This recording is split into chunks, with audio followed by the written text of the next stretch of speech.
साठी इतकी proper environment किंवा इतकी पाऊस किंवा इथे ह्युमिडिटी. ठीक आहे. आता माझी डबल खेळ आहे माझा. मी 50 वर्ष शेतकऱ्यासाठी रस्त्यावर आंदोलन केलेला कार्यकर्ता आहे आणि चुकून आता मला बी कॅबिनेटचा दर्जा आहे. मी कॅबिनेट मंत्री नाही, दर्जा आहे.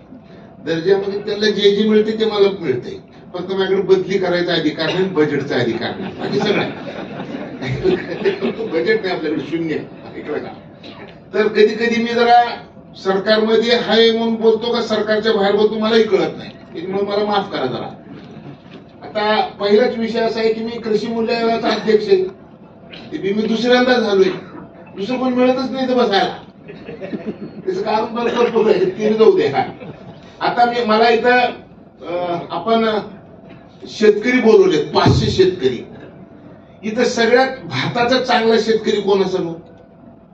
स्वतः शेती करणारा चांगलं म्हणजे माझी इंडस्ट्री आहे आणि त्या इंडस्ट्रीतला पैसा आणून मी शेतीत घालतो असलं नकोय मला. ज्यानं त्या भाताच्या पैशावरच जगते असं कोण आहे का गबरू? असं कोण शेतकरी आहे का? आहे का कोण? काय भाषण करावं इथं? म्हणजे शेतावरच नाही कोण सगळं. तर शेतावरची अडचण अशी आहे की मी पहिलं तुम्हाला मी का बरं बोलला नाही तर मला बांबू बोलायच्या आधी मला पहिलं भातावर बोलावं लागेल. बरोबर आहे. आता तुमच्याकडे भाताचं उत्पादन किती आहे एकरी? साधारणतः किती क्विंटल? सरकारी आकडा नको, निघायचं सांगा. निघायचं वेगळं सरकारी वेगळं, दोन्ही कळते मला. तुम्ही आयोगाचा अध्यक्ष आहे. नुसता आयोगाचा अध्यक्ष नाही मी.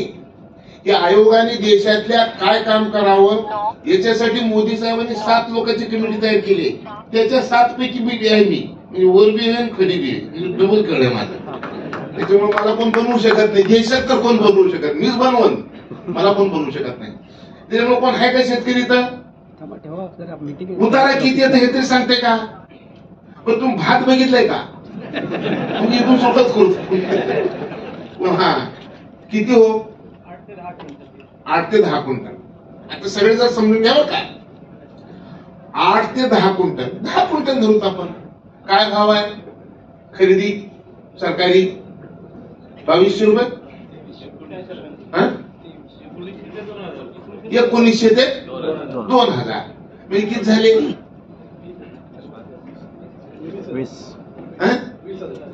20,000. 20,000 रुपये 1 एकर भातात निघतात. 100% खरंय का? 100% खरंय. खर्च वजा जाता उर्तीत किती? काय नाव आहे तुमचं? अशोक चव्हाण. अशोक चव्हाण म्हणले येत नाही, म्हणले जातोय. येत नाही भातात, शपथ भातात काही येत नाही. पण भाताचा शेतकरी लंगोटीवर आहे. भाताच्या शेतीचं तुम्हाला मजेशी सांगू का?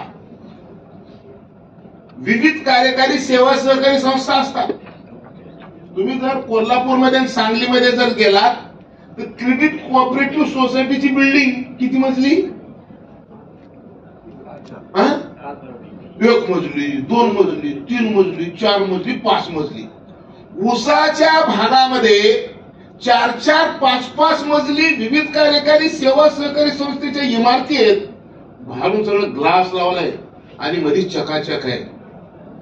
भात उत्पादक भागामध्ये विविध कार्यकारी सेवा सहकारी संस्थेला जागा आहे का?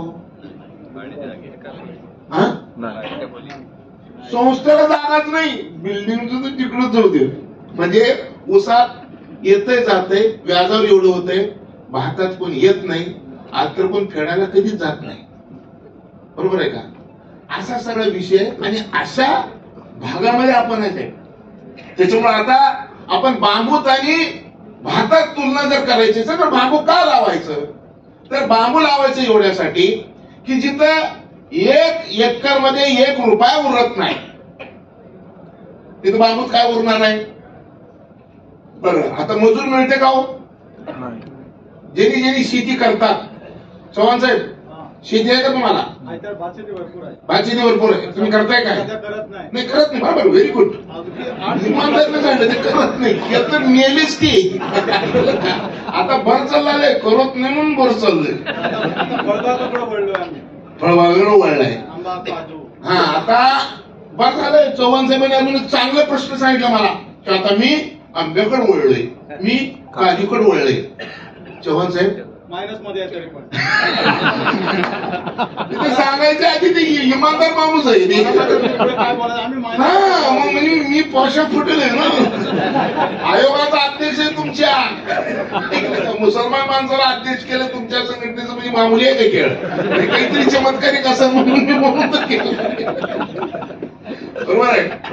तर काजू आणि आंबा या वर्षी काजूचं 50% फुल गळती झालेली आहे. कारण काय? हवामान. हवामान म्हणजे काय उदयजी? वाढलेल्या तापमानाचा परिणाम फुलावर झालेला आहे आणि फुलगळती झालेली आहे. मी परवा पुण्यात एका मीटिंगला गेलो. मीटिंग संपल्यानंतर एक नारळाचा व्यापारी माझा मित्र आहे तिथं. मी तिथे दुकानात गेलो चहा प्यायला. तिने मला आग लागली म्हणजे काय म्हणले 15चं 50. 15चं 50 म्हणल्यानंतर मला उगा क्युरिओसिटी तयार झाली. मी लगेच फोन काढला आणि चॅट जीपीटीला विचारलं की नारळ महाग का झालेलं आहे. त्यानं म्हणला कोइंबतूरमध्ये 70% तापमान वाढीमुळे फळगळती झालेली आहे म्हणून नारळ 50 झालेला आहे. नारळात काही नाही. नारळात काय का नाही. काजू नाही का? काजूत काही नाही. आंब्याचं कसं झालंय तसं आंब्याचं आंबा तसा काजू तसं. पण आता पोराचे लग्न करा लेकरं होतील का? नवीन प्रश्न तयार झालाय. तापमान वाढीचा परिणाम अंडकोशावरून प्रजनन व्यवस्था बिघडलेली आहे. आपण बघत नाही ते. सगळ्या गोष्टीचा सत्यानाश कशामुळे झालेला आहे? तापमान वाढीमुळं. आणि जर तापमान वाढीवरच जे आता जे झालेला परिणाम आहे ते जर आपण वाचू शकलो नाही तर घेऊन या. मी अत्यंत जबाबदारीने सांगलोय. माझ्या एकट्याचं नाही. IPCC inter governmental panel on climate change नावाची एक संस्था आहे. 198 देशातली 1988 पासून 1100 शास्त्रज्ञाला घेऊन त्यांनी जे अभ्यास केलाय त्या अभ्यासाच्या अंती माझे एकट्याचं नाही. मला आनंद का वाटला? आपल्या व्यवस्थेमध्ये सगळ्यात शहाणे माणसं कोण असतात? IAS. बरोबर. सगळं परीक्षा पास होऊन IAS. बरोबर. आपल्या एवढ्यात एकच माणूस आहे का? हे माणूस का म्हणते माझं मी लई फार शहाणा आहे. IAS लोक काय म्हणतात हे होऊन बघायचं. तर मला आज तुमच्या IAS बोलताना काय काय बोलले मला पहिल्यांदा आनंद वाटला. एक IAS माणूस असा बोलला काय की एक देश बुडलाय आणि त्या देशातल्या लोकांनी दुसरीकडे अर्ज केलेला इंडोनेशियामध्ये. बरोबर आहे का? तर तापमान वाढल्यामुळं. गंमत अशी आहे की तापमान वाढ विशेष भयानक आहे. मी तर 2-2, 3-3 तास बोलतो त्या विषयावर. मी SSC पास. पण मला आवडीचा विषय आहे. आवडीच्या विषयाला काही परीक्षा पास व्हावं लागत नाही. अभ्यास करणं तेच कुठे बी होते ते. म्हणून तुम्हाला सांगतो की आजची बैठक आपल्या जीवनामध्ये परिवर्तन करणारी आहे. नुसतं आपल्या नाही तर आपण देशाला आणि जगाला सुद्धा दिशा देऊ शकतो. अशा प्रश्नाची चर्चा आजच्या बैठकीमध्ये होऊ लागलेली आहे. मला अभिनंदन करायचं आहे तुमच्या पालकमंत्र्यांचं, उदय सामंत साहेबांचं. आमची 2 वर्षापासून मैत्री आहे. गेल्या वर्षी मी एक कार्यक्रम घेतला. मला पहिला मंत्री भेटला. मला वर्ल्ड बांबू डे करायचं होतं गेल्या वर्षी. तर त्यांनी मला फोन केले 500 जर घरी येऊन जा. म्हणलं पालकमंत्री उद्योगमंत्री घरी येऊन जा म्हणजे काय? मी घरी गेलो. ते म्हणजे 10 लाख घेऊन जा. म्हणलं कशाला? ते म्हणजे तुमच्या कार्यक्रमाला. मला घरी बोलवून 10 लाख रुपये देणारा एक मंत्री उदय सामंत. मी म्हणजे माणूस तर कामाचा आहे. आणि मग त्यांना सांगितलं मी, आता आपण बघतो ना बाकीचे मंत्री त्याच्या खात्यातच बोलतात. हे खातं सोडून दुसरं बोलतात. सगळ्या महाराष्ट्रात ते खातं बोलतात ही. आणि मग मी विषय विचार केला की एवढा चांगला मंत्री जर आपल्या राज्याला लाभलेला आहे तर आता इंडस्ट्रियल पॉलिसी आणली पाहिजे बांबूच्या संदर्भामध्ये. जग सगळं कुठल्या कुठं चाललंय, आपलं राज्य बी काहीतरी केलं पाहिजे. मी सांगितल्यानंतर उदयजींनी निर्णय केला आणि त्यांचे जे इंडस्ट्रियल विभागाचे पॉलिसी मेकर काय कुशवाहा म्हणून त्यांना सांगितलं, कुशवाहाजी ये पाशा पटेल जी के साथ बैठो आणि एक अच्छी इंडस्ट्रियल पॉलिसी लाव. आपण सगळ्यांनी म्हणजे उदयजीचं मनापासून स्वागत करू की भारतात सगळ्यात चांगली इंडस्ट्रियल पॉलिसी आपल्या महाराष्ट्रात आलेली आहे. आता तुम्ही कोकणी माणूस लयच जरा स्वार्थी राहत आहे. काय मी स्वार्थ काय कामासाठी काय पद्धत आहे का शिकवायला पैसे घेते किती भारी येते. आणि त्यांना काय म्हणणं आहे, टाळ्या वाजवल्यामुळे रक्ताभिसरण होते आणि रक्ताभिसरणामुळे आयुष्य वाढते. तुम्हाला तुमचं आयुष्य वाढून घ्यायचं नाही काय? बहुत बरं आयुष्य वाढून घ्यायचं का नाही तुम्हाला? वाजवा बरोबर कसं वाजवतो माणसाला बी आनंद वाटावा, याला खरंच लोक माझ्या सोबत आहेत बरोबर आहे का? तर हे सुद्धा शिकवावं लागतंय, थोडं नाही काय काय शिकवावं लागतं. तुला माहिती आहे हसावं कसं रडावं कसं काय काय शिकवावं लागतं, अशी अडचण आहे.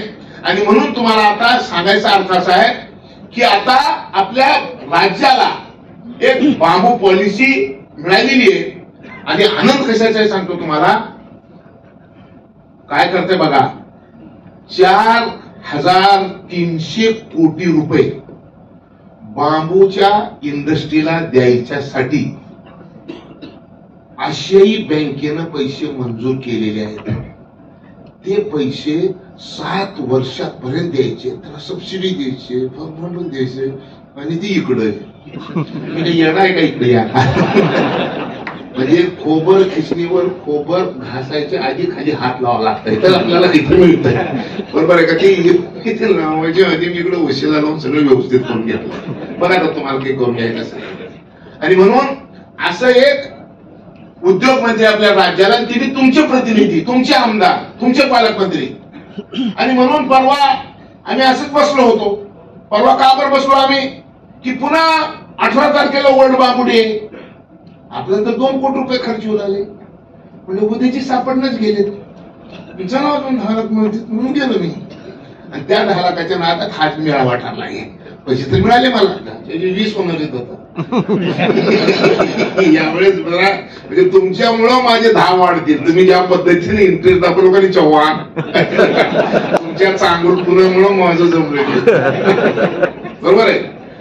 तर मग आता आपल्याला सगळ्या पिकाच्या पेक्षा बांबूकडे वळायचं. त्याचं कारण बांबूला फळ बी नाही आणि बांबूला फुल बी नाही. फळ बी नाही आणि फुल बी नाही. गळागळीचा तर विषयच नाही बरोबर नाही. म्हणजे काजूची बोंबल नाही. ठीक आहे. आता राहिला काय, आता बांबूचा विषय असा आहे की शेतीमध्ये मजूर मिळत नाही. मी बघितलंय आमच्या बापाच्या काळात बापाचं डोकं दाबायला गडी, हात दाबायला गडी आणि बापाचे पाय दाबायला गडी.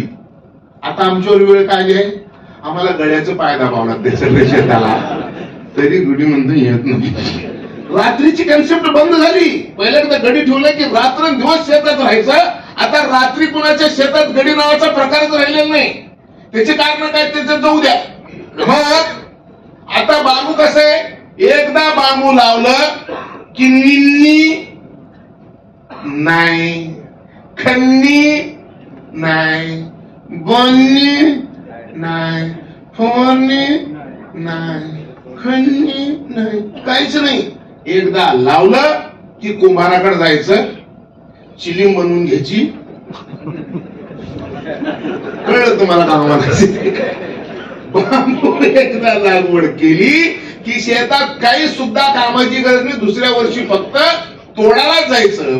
आणि ज्याला कुणाला खरंच आणखी पैसे पाहिजे असतील तर त्यांनी म्हणजे सावलीमध्ये येणाऱ्या पिकांची संख्या कुणाला माहितीये का हो?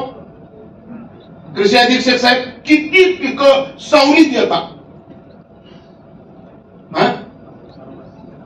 50च्या अराउंड, म्हणजे 80% पास झाला तुमचा अधिकारी.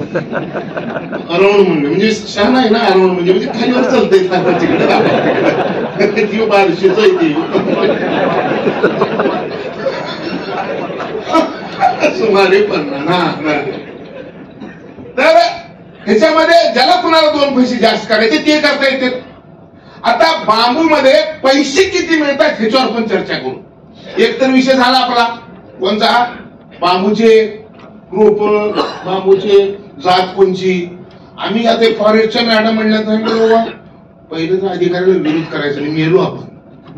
मी अधिकाऱ्याला का बरं भेटतो माहितीये का, यांनी जर लिहिलं नॉट फिजिबल तर आपला फार्म 10 वर्ष मोड द्या ते काढता येईल. भेटतो मग कसं तुमच्या त्याच्यामुळे त्यांनी जे जात म्हणले ते हो म्हणलो आम्ही. आता मी कोण आहे, भारतामध्ये नाही जगामध्ये फॉरेस्ट रिसर्च इन्स्टिट्यूट डेहराडून भारतातली सगळ्यात बांबू मधली अधिकृत संस्था कोणची आहे, फॉरेस्ट रिसर्च इन्स्टिट्यूट डेहराडून. आणि डेहराडूनचे डॉक्टर अजय ठाकूर नावाचे मुख्य सायंटिस्ट आहेत. हे मुख्य सायंटिस्ट देशातल्या 4 रिसर्च इन्स्टिट्यूटचे प्रमुख आहेत. रोज माझं फोनवर बोलणं होते. मी मनात जेव्हा आलं दिल्लीहून मी कुणाची गाडी घेतो 4 तासात डेहराडून आणि 2-4 तास त्याच्यावर गप्पा मारतो. आता शेवटी खरंच त्यांचं आहे. आता तुम्ही जर व्हरायटीच्या बाबतीत जर बोलत असाल तर तुम्हाला आता एक व्हरायटी सांगतो उदयजी. 585 नावाची भारत सरकारने नवीन बांबूची जात शोधून काढली. आता तुम्ही म्हणता आमचे रोपवाटिकेत होते, रोपवाटिकेत होत नाही, ते टिश्यू कल्चर करावं लागते. ते लय अवघड भानगड आहे. कशाला करा, तुम्हाला लागत तेवढ्या लागत त्या व्हरायट्या मिळवून द्यायची जबाबदारी आमची. आता आम्ही आणखीन एक बघितली, जोरहाटला एक संस्था आहे. जोरहाट मध्ये चायना बॉर्डरवर, ते चायना बॉर्डरच्या आम्ही जोरहाटला गेलो. उद्या तुम्हाला 2 लोकांची ओळख करून देतो मी. अजय ठाकूर कोण, फॉरेस्ट रिसर्च इन्स्टिट्यूट डेहराडून, आणि जोरहाटचं जे रिसर्च इन्स्टिट्यूट आहे त्याचे नितीन कुलकर्णी डायरेक्टर, दोघेही आपल्या परिषदेला येऊन आले. आम्ही बांबू सांगत असताना तुम्ही आता बघितलंय करपेचं ऐकलं. करपे आमचा मराठवाड्याचा माणूस नाही, करपे तर तुमच्या कोकणात आहे, तुमचे शेजारच आहे.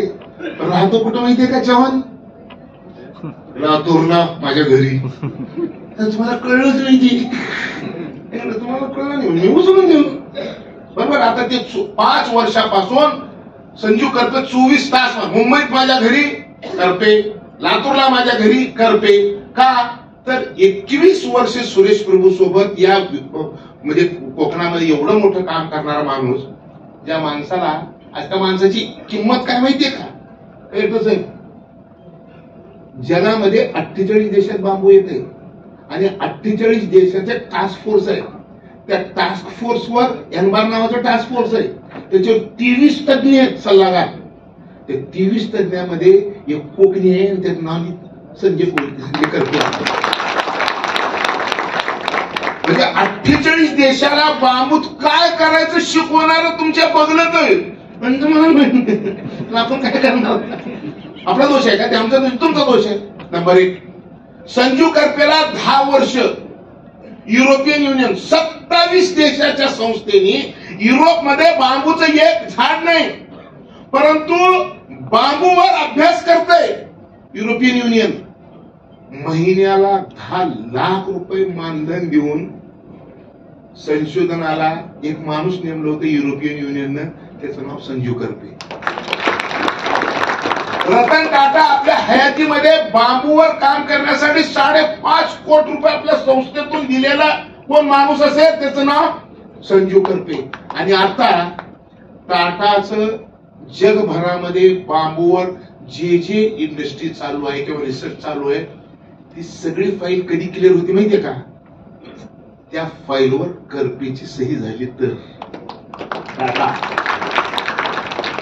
आता देशभरात जेवढे युनिट आहेत ना त्या सगळ्या युनिटवर आता संजू करपेची काउंटर सिग्नेचर सजेशन येस और नो. तुम्ही त्यांना बरोबर हे असलं खेळ आहे. आणि म्हणून तुम्हाला आता एक विनंती करतो की आम्ही बांबूत काम करतो म्हणजे जगात काय चालू आहे येऊन विचार आम्ही सांगतो तुम्हाला, त्याच्यात फायदा काय तोटा काय हे सांगतो. आता मी जरा फायद्याची गोष्ट सांगतो तुम्हाला. फायदा म्हणजे किती, आता बांबू कोणाकोणाकडे आहे तुमच्याकडे भरपूर लोकांकडे वर्षाला एका ह्याच्यामध्ये किती कोंब येतात? 5. एका बेटाला 5 कोंब.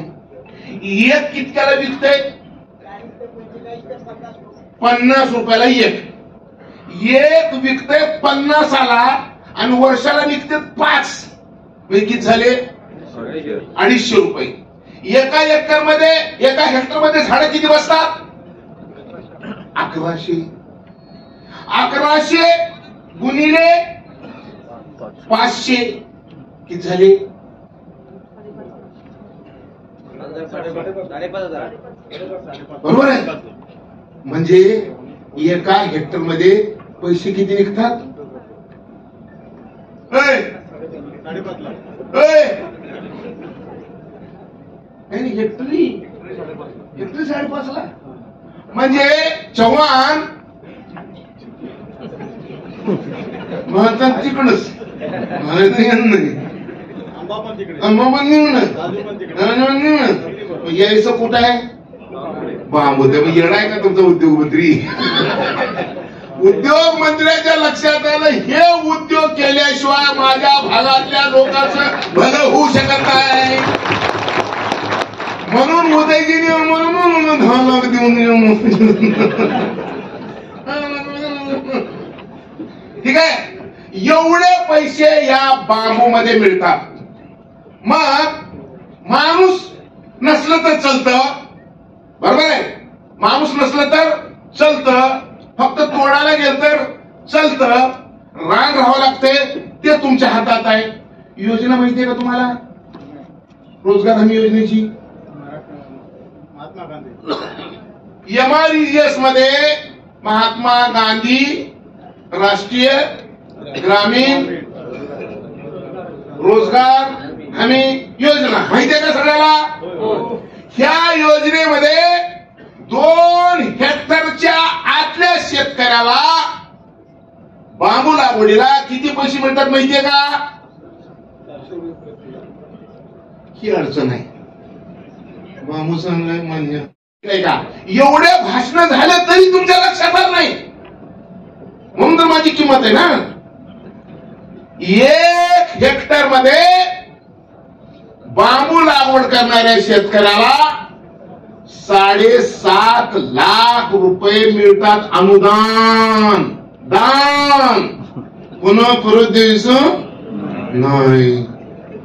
मग कसं आता तुमचे काही लोकांचे रान असे असतील, बापानं सांगितले रान आहे पण जाऊन कधी बघितले का? अशी किती लोक आहेत सांगा बरं? तुमचं रान आहे पण तुम्हाला माहितच नाही. असं आहे का कोण? आता लाजून हात वर करणार नाही. आता आपली जाती. आता तुम्ही 100 वर्षापूर्वी जर त्या रानात जर गेले नाही, काही काम केले नाही, त्या रानात जरी तुम्ही बांबू लागवड केली तरी पैसे तुम्हाला मिळणार. 3 वर्ष तुम्हाला पैसे मिळणार. तुमच्या गावात जेवढे मजूर आहेत किंवा जेवढे लोक आहेत, तुम्ही सगळ्यांनी हे काढून घेतले का जॉब कार्ड? आहे. मग ज्याच्याकडे जॉब कार्ड आहे, इथं हे कोण आहे? डुप्लिकेट नाही पडत. ठीक आहे. तर तुम्ही सांगा, जॉब कार्ड वाल्याला सगळ्याला काम देता येते? किती लोकांना? जे अप्लाय करतील. अप्लाय कोणी का करणार? पैसे सगळ्यांना देता येते. ज्याच्याकडे जॉब कार्ड आहे त्याला आम्ही 4 वर्ष, 3 वर्ष नाही, 4 वर्ष रोज 312 रुपये आम्ही देऊ. एकदा बांबू लागवड केली की ते बांबू जिवंत आहे का नाही बघायचं. रोज नुसतं जाणे आणि येणे. नुसतं शेताला जाऊन आलं, अधिकाऱ्याला सांगितलं जाऊन येतो, एवढं जरी म्हणलं रोज 312. 4 वर्ष.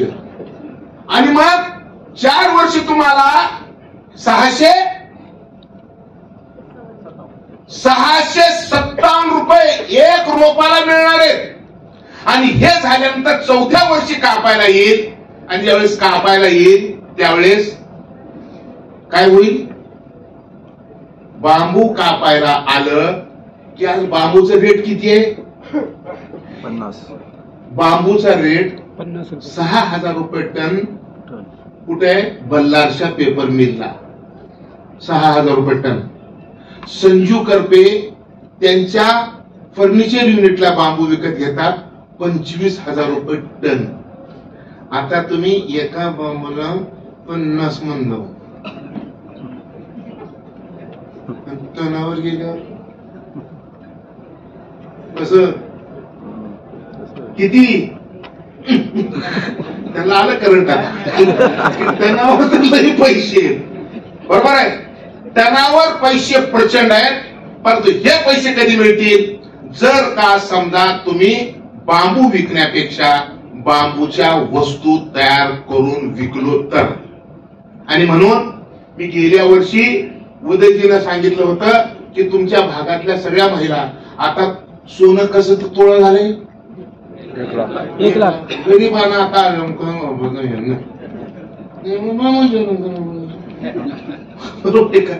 बांबूचे जवळपास 1,000 नमुन्याचे अलंकार बनवता येतात. हे 1000 नमुन्याचे अलंकार मी उदयजीला नेऊन दिलो होतो का नाही? ते म्हणजे इथे काढा इंडस्ट्री. आता इथे एवढ्यात बसणाऱ्यापैकी एखादी कर्तृत्वान महिला जर कोण असेल तर जरा ठरवा, आपण एक काम करू. मी तुम्हाला आसाम मध्ये जगभरामध्ये ज्वेलरीमध्ये बांबू ज्वेलरीमध्ये काम करणारे जे टॉपचे टॉप लोक आहेत त्या सगळ्यांना 8 दिवस इथं रत्नागिरीमध्ये आणून बसवून इथं तुम्हाला ट्रेनिंग देऊन बनवायची काय करता येते. तुम्ही फर्निचर बघितलं. आता कलेक्टर साहेबांनी आत्ताच्या आत्ता निर्णय करावा. काय कलेक्टर साहेबांना निर्णय करावा काय करत आहे की आता रत्नागिरी जिल्ह्यामध्ये सगळ्या ऑफिसला जे फर्निचर लागते ते फर्निचर आम्ही बांबूपासून बनलेलंच वापरणार. सस्टेनेबिलिटी काय असती हे जगाला दाखवायचं काम कलेक्टर रत्नागिरी करणार आहे. स्टेटमेंट स्टेटमेंट बघून होतं का नव्हतं. मी बीआयएसची भाषा काबर केलं कलेक्टर साहेब? ब्युरो ऑफ इंडियन स्टँडर्ड्स वर ट्रिपल PhD शिवाय गव्हर्निंग काउन्सिलचा सदस्य नसतो. देशाला स्वतंत्र झाल्यापासून मुन्ना भाई मी गव्हर्निंग काउन्सिलचा मेंबर आहे. आता ब्युरो ऑफ इंडियन स्टँडर्डचे गव्हर्निंग मी 14 समितीवर आहे. मला दिसायला गवाळा देईल दिसत असतो ना. 14 ठिकाणी आमच्या भाजपमध्ये एक माणसाला एकच पद मिळतंय. एक म्हणून 14 जर येईल. आता 15वा आलंय कांदा आंदोलन काँग्रेस समितीच अजून किती बी निघतात. फुकट काम करणार माणूस आहे ना.